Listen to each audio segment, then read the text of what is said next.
Hey, welcome back to the Wolves of K Street podcast. Today we're going to take the second half of the rise of Black, Manafort, and Stone.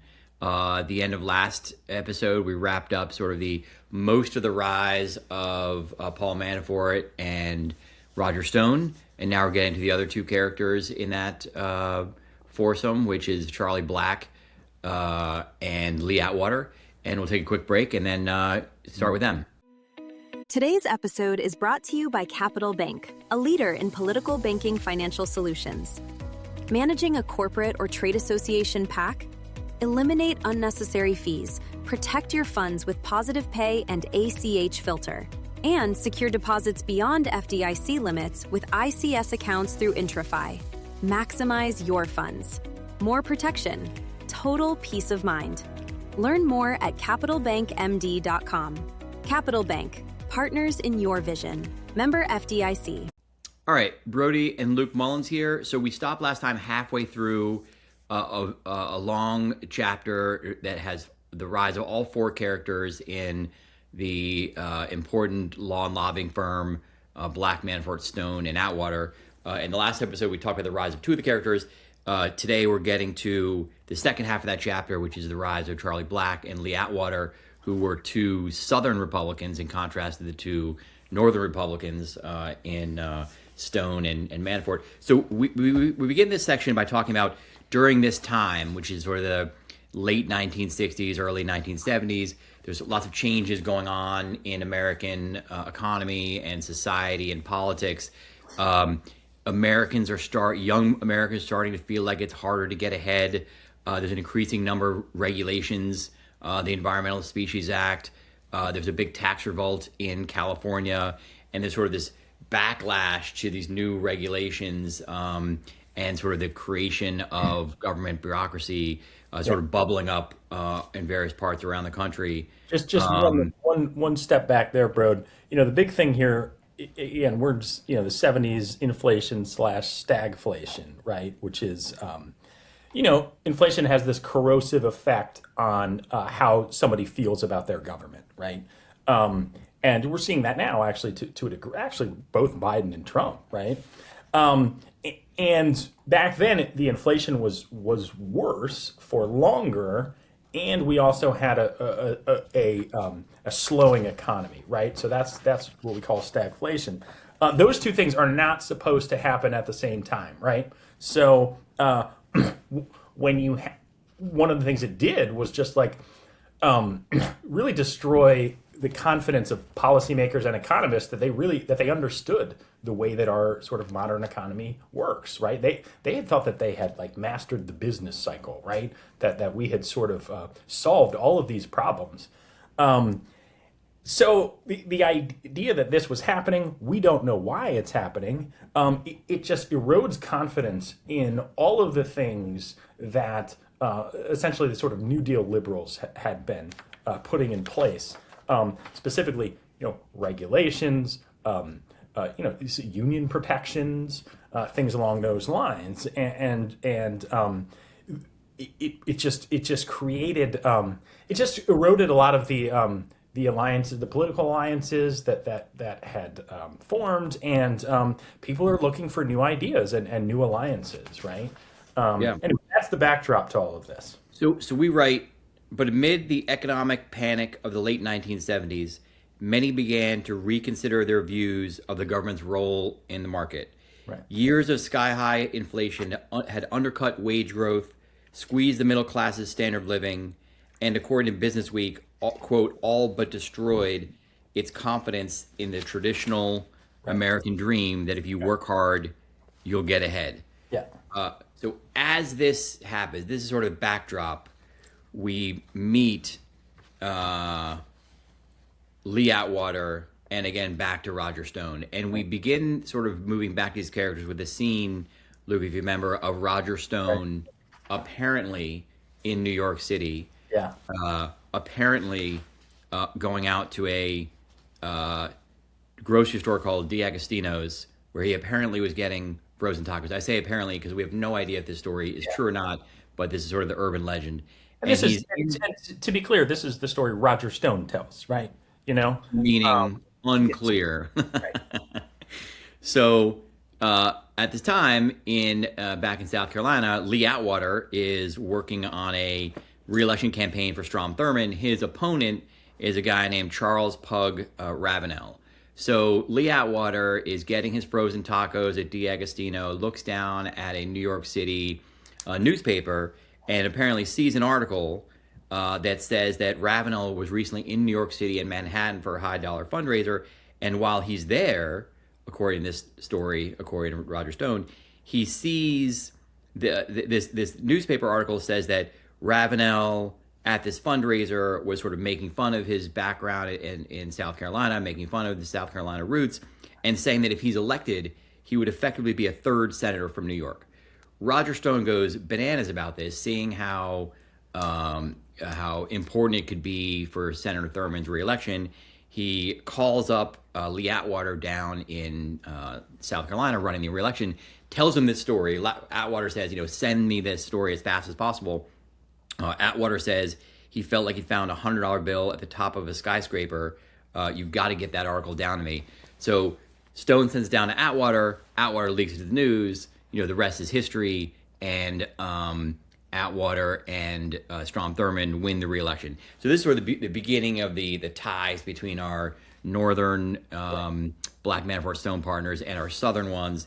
And then from there, we sort of get to the beginning of Lee Atwater. And just to be clear, the sort of urban legend part of this, or the rumor has always been that it was Stone himself that planted this article, right? Right.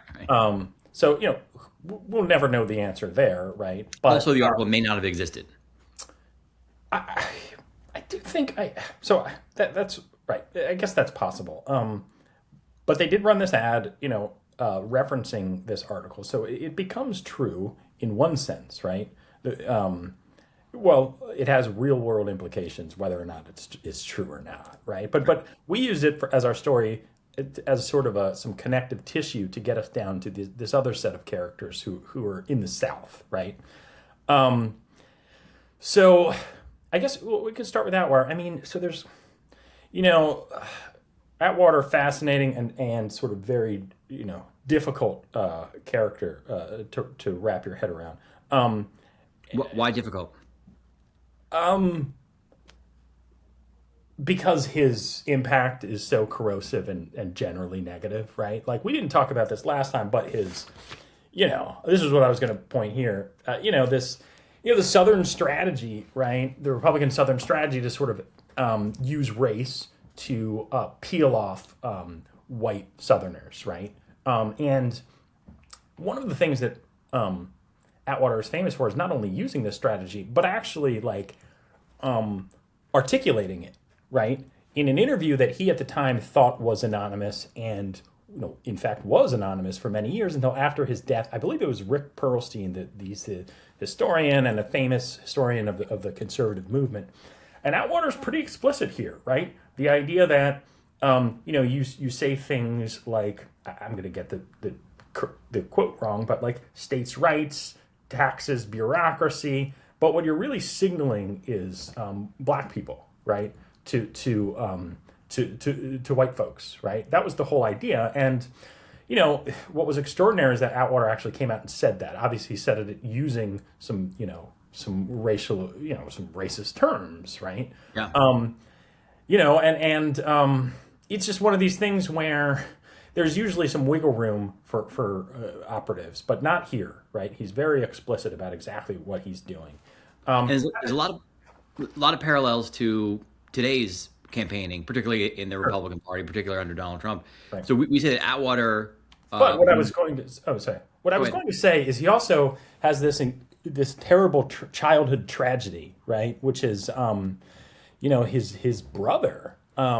This awful story, which I think he grew up in the suburbs, Brody, of Columbus. Yes, his mom is making donuts. She's frying donuts. Their father works at like an insurance company, making donuts and using one of those deep fat fryers. And the fat fryer was on a counter, and there was a electrical cord plugged into the wall, and this poor kid, 2.5, 3 years old, like climbs up on there, and the cord kicks out, and this like burning hot grease goes all over him, and the kid like burns to death. Right now, this process takes 36 hours or something, right? And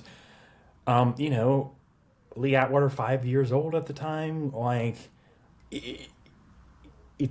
I have chills thinking about this in terms of the and it's Atwater talks about how this had sort of haunted him and couldn't the sound of his brother's shrieks, like sort of haunt his dreams and all of these things. So we write awful, it's just something to see that, like, my God, but that's a defining part, right, of his life, and also how he dealt with it. Right, we say, right. though he would later say he could hear Joe's screams every day for the rest of his life, he refused to discuss what happened with anyone. Once, when a high school friend noticed a picture of Atwater and Joe hanging above the sofa in his living room, Atwater said only, "Oh, that's my little brother. He died." Yeah, it's really, that part was just incredibly sad to me too.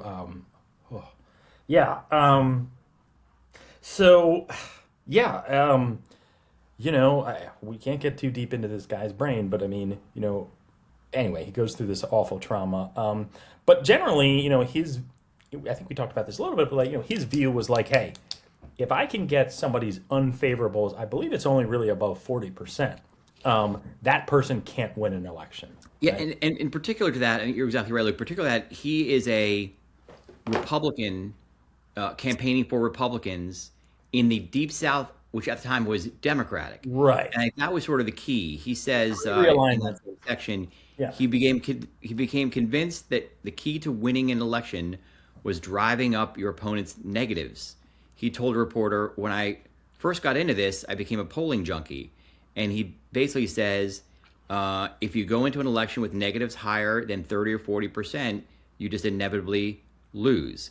So what he realized is in a two-man race, if you just trash the other person and get their negatives up 30 or 40%, you're going to win. And that's what he became known for, ultimately in the Willie Horton campaign, Willie Horton ads for Michael Dukakis years later. Yeah, and there's another piece in here too, which is, and it is true sort of at that time, I forget, whatever the numbers were, right? That there just were more Democrats in America than there were Republicans, right? So I believe he says at one point, listen, Republicans cannot win if you do not use these sort of negative campaign tactics, right? So it was this sort of permission structure that was built in for him, basically saying the field is not level, right? We as Republicans, we will lose these elections if everybody goes to vote, right? So we've got to create an incentive for you to not vote for this other. The idea that the Republicans were sort of an underdog at that point, right? In terms of raw numbers. And I do think that just seems to me like it gave him a permission structure to go negative. And then, it turns out, one, he's very good at it, and two, it's a very effective way. And very similar to the upbringing of Roger Stone, when Lee Atwater was in high school, he runs a friend of his for student body president, and he says that if he wins, there'd be free beer in the cafeteria, and no one would get a grade less than a B, and he wins. And Atwater, just like Stone, realizes that these dirty tactics are really successful, and he sort of moves on in his world, representing or working for multiple candidates in South Carolina. Bro, just one other point here is that Republicans at that time were anti. The establishment was Democrats, right? So there's something transgressive here about being a Republican and attacking the establishment, right? And it really does feel like that's something that was just both Atwater, but then also a lot of young conservatives of their generation, right, were drawn to, right? The fact that they were outsiders and they were the radicals. Right. All of that is sort of wrapped up in what in his career and his impact, right, on our country, which I do feel like is felt today. Yeah. And then we flip over to the fourth member of the group, Charlie Black. Black grew up in Wilmington, North Carolina, another Southerner, similar to Atwater. Parents are Democrats, blue dog Democrats. When LBJ and Democrats start moving civil rights reform, they feel like the Black family, as well as many other conservative Democrats at that point, particularly whites, thought that Democrats had gone too far and started switching over to becoming Republicans. In the case of Charlie Black, he, like others, read Conscience of a Conservative by Barry Goldwater, and that sort of flipped him to becoming a Republican operative. We have a great story by Roger Ailes, Luke, if you remember that one. So, my favorite quote, maybe of all time. Charlie Black Do you and have Lee the quote Atwater, on you? while Carolina Republicans are completely different people. Lee Atwater, total wild man. We mentioned the story in the front page of the magazine with his pants pulled down, upsetting Barbara Bush. Charlie Black was sort of the opposite. Luke, you want to read this quote? Or you want me to? If you've got it in front of you, you should read it. I can't find it. So Roger Ailes, former Nixon advisor, later chairman of Fox News, describing what the difference between Roger Ailes and difference between Lee Atwater and Charlie Black, says, Charlie's the kind of guy who, if he came home and found someone making out with his wife on a rainy day, he'd break the guy's umbrella and ask him to leave, and then have him killed a year later. Lee would blow up the house right away. Yeah. That's basically the difference between these two guys. That Black was sort of behind the scenes operator, right, who kind of wanted to stay in the shadows and make things happen, where Lee Atwater was more of a wild man. And I think of just one additional thing on Charlie Black. One, I think there's a quote in here, like, he sort of looks like, I think we have a quote, like, which we're quoting from the New York Times, but like a prosperous Sunbelt banker, right? He's a real Christian, Atwater becomes one at the end, right? But I remember, Brody, the way to understand Charlie Black, or the way that I envision him is the way Brody once described him to me, is as the smoking man in the X-Files, right? Only in this sort of image, right? Of he's this guy who's like kind of in the background, smoking cigarettes, but like a real, serious dude, Also looked like the smoking man. Skinny, tall, slicked black hair. But and just to be clear, he may not be smoking anymore. I don't know that. No longer smoking. Yeah, okay. I'm sure. But in his heyday, right? Anyway. They were all smoking in their heyday and doing more than that, I believe. So Stone, Manafort, Atwater, and Black all come together, all meet each other in 1972 at the Young Republicans Convention. The important part really comes in 1978 at that Memphis convention. And the backstory here is that Roger Stone, Lee Atwater, and Charlie Black were all in it for Reagan in 1976. Reagan is running an anti-establishment campaign against Vice President Gerald Ford, then President Gerald Ford, who becomes president after Nixon resigns in the Watergate scandal. Paul Manafort had this plum job in the White House working for Ford, so he's in on the Ford side. And obviously, Ford wins the convention over Reagan, is the Republican nominee in 1976, but loses to Jimmy Carter. All of a sudden, anyone who was an establishment Republican at that time was sort of on the outs. And the Reagan side was on the ups. And Manafort realized that he needed a way to get back in. He needed a way to get rid of his sort of reputation as being on the establishment team and get on the Reagan team. And that brings us to the Memphis Convention, Memphis Young Republican Convention in 1978, which is a really dramatic pivot point in the life of Paul Manafort. Luke, you want to take us through that, or do you want me to? Yeah, you can take that one. So Manafort decides that he's going to be the campaign manager for Roger Stone, and Roger Stone is going to run to be the president of the Young Republicans in 1978.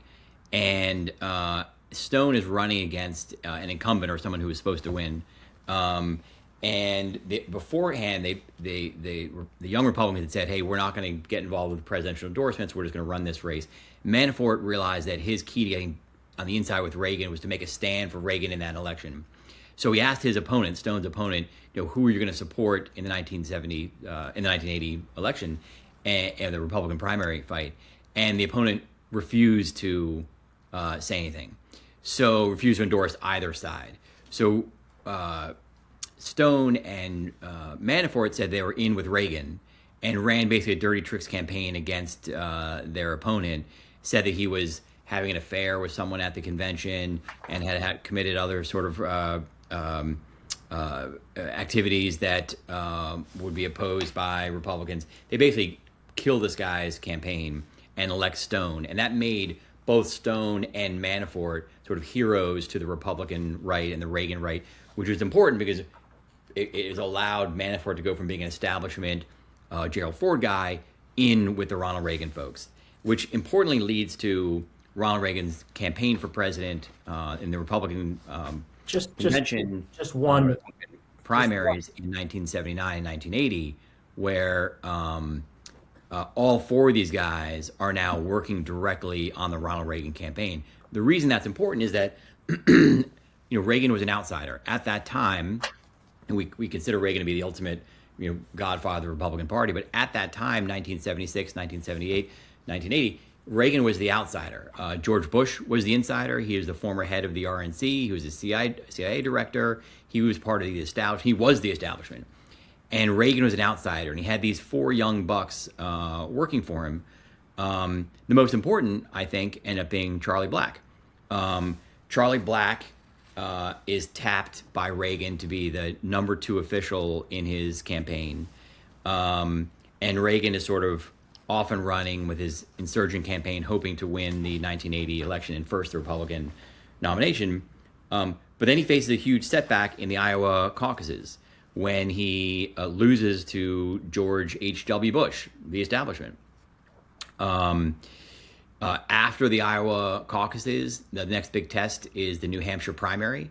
Everyone flies the New Hampshire primary, and we have another critical moment where... Can I just back up for 1 second, Sure bro? thing. The issue, right, was that inside the Reagan campaign there was a split between the California folks and the DC folks, basically. Right. And what ends up happening is sort of in the wake of the loss in Iowa, the California folks, gain power inside the campaign and are able to sort of blame that on the DC folks. And of course, which is John Sears. John Sears was the head of the campaign and head of the DC division. Well, and Black was Correct. his top lieutenant, Deputy. So that's sort of that's the internal dynamics that go on there. So the cool story here, and I believe that this part has never before been reported, like the nitty gritty and how it went down, is that a few days before the primary in February 1980, Reagan is driving around the state on his Reagan for President bus. Black is somewhere sitting on the bus, as a campaign aide does, to sort of monitor things and make sure everything's going well. And Reagan, who's sitting in the front of the bus, calls Black up to the front of the bus and says, hey, if I had to do something about John Sears, the campaign manager, Reagan asks Black, would you stick with the campaign? And Black realized this was sort of a loyalty test. He thought that Reagan was saying, if I fire Sears, I want you to stay. Would you stay? And Charlie Black, who's an incredibly smart tactician and is still around today advising Republican candidates and office holders, says, no, Governor. He says, I think that you can't win without John Sears, and basically says, I'm going to stick with Sears. And what part of Black's calculation was, well, maybe Reagan's going to fire Sears, but he's not going to fire both of us. Mm-hmm. So he's sort of sticking up for both Reagan and for Sears, which is a very smart move. The next morning, or a couple days later, the day of the New Hampshire primary, Reagan pulls Black and Sears aside and says, hey, can you come up to my suite? Black sort of figures out what's going on. They walk up to Reagan's suite, and in his suite are Nancy Reagan, William Casey, another top Reagan advisor, later SEC chairman. And Reagan says, hey, guys, we've been having some problems on the campaign. I've got to put an end to it.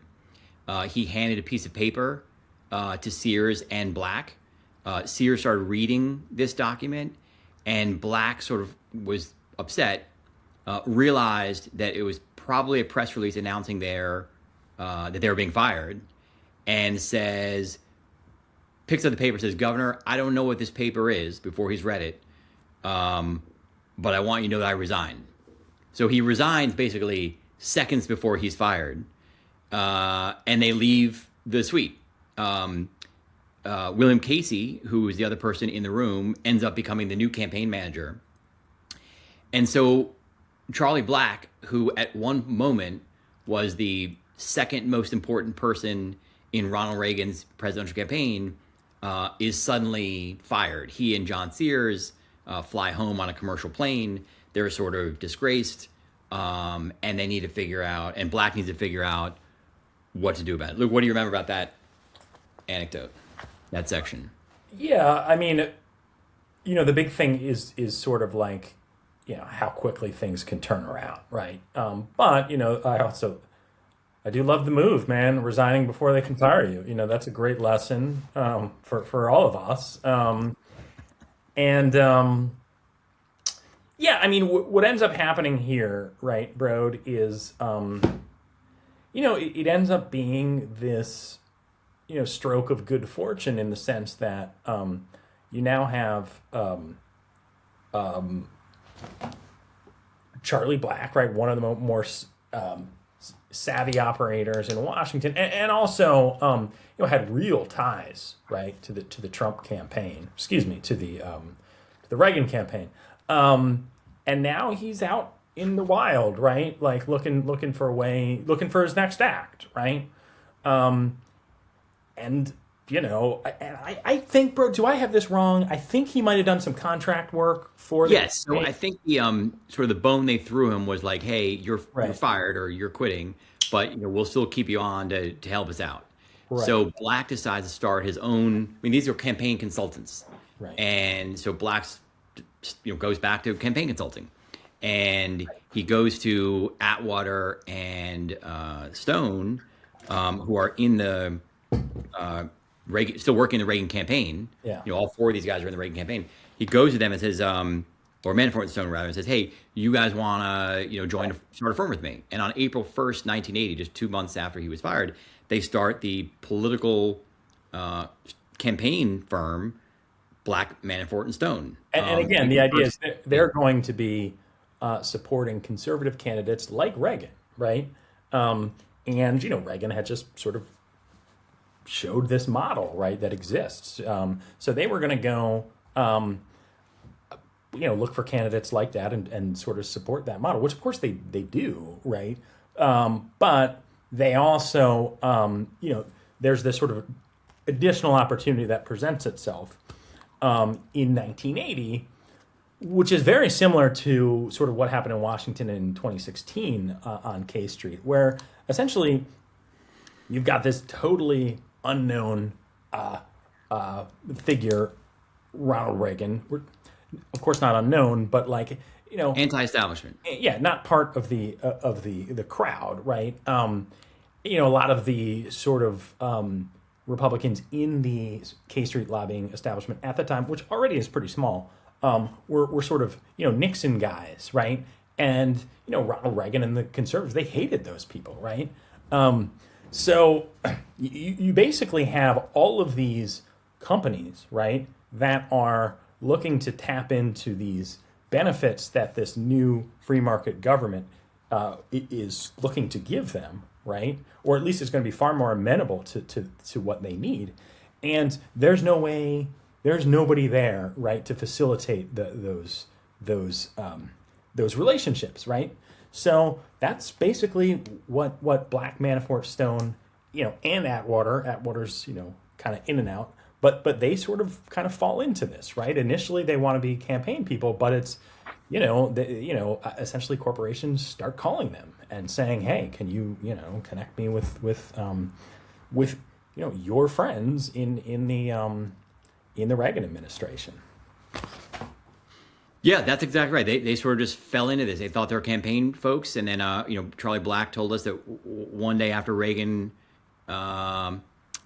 won, they were sitting around running their political campaigning firm, and some company calls and says, "Hey, we're looking for lobbyists," and they're like, "Well, we're not lobbyists." And I think it was Manafort who said, "Hey, we could probably figure out how to become lobbyists, and we could probably make have a lot of fun, and we could probably make a ton of money." And they of were course, right. And of course, they, this is one of the hinge points in the way that lobbying has evolved over the years. These guys did have access, right? And that's obviously important then, as it is important now. But they also use their experience as campaign operators to sort of develop lobbying campaigns that look a lot closer to what you would see today, right? In terms of using, the media, paid advertisement, things. A lot of those tools that previously had been used only on campaigns, right? They really are. They are really doing some innovating here. And it was also the right firm at the right time. Yeah, These timing four is the key lucky here. guys ended up working for Reagan, who's the insurgent who comes in and wins with these new tactics that they learned at the same time that the entire country is changing, economy is changing, that people are saying, hey, government is too big, it's causing too many problems, too many rules and regulations, and everything sort of hits at this one perfect moment in time for Black, Manafort, Stone, and Atwater. Luke, let's leave it there, and we'll pick up next time on the Wolves of K Street podcast. Thanks for joining us. All right, thanks, guys.